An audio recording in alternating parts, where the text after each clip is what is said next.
Ay mga kamask ka dyan. Meron na akong i-review sa inyo. Ito. Yung mask off. Mask off from future. Yeah. Medyo ano lang. Hindi ko alam kung paano siya tatawagin. Pero parang ano to eh. Parang unpredictable to dahil ang pangalan ng rapper is Future. Means parang ano to eh. Parang prophecy ang dating.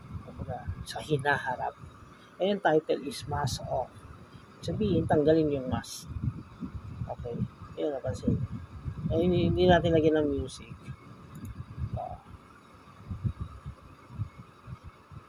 Pero tingnan nyo yung ano niya.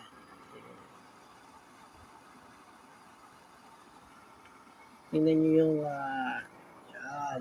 Yung, di ba?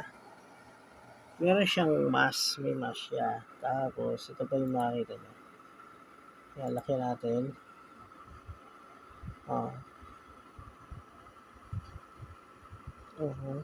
Mask on. Mask on, di ba? Ano natin itugtog? Marinig.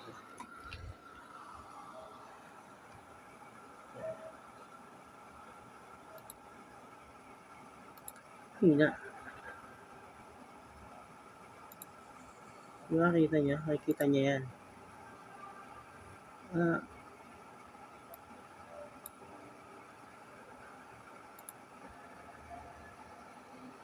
The picture mask off. Yeah. Miley Percocet, represent, gotta represent. Rep the set. Gotta rep the set.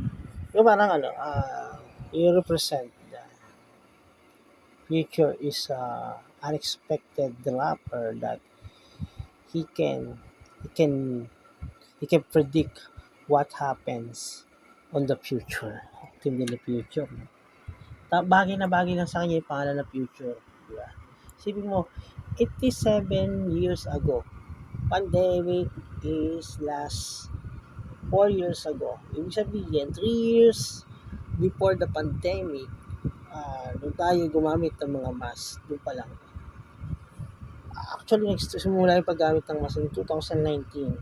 Dito na yung nagkaroon ng kaubusan ng mask. Nagkaroon ng ubusan ng mask dahil dun sa bulkang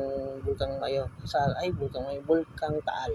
Dahil yung ash na binubugo na medyo masakit sa iba. Tingnan niya. What's up?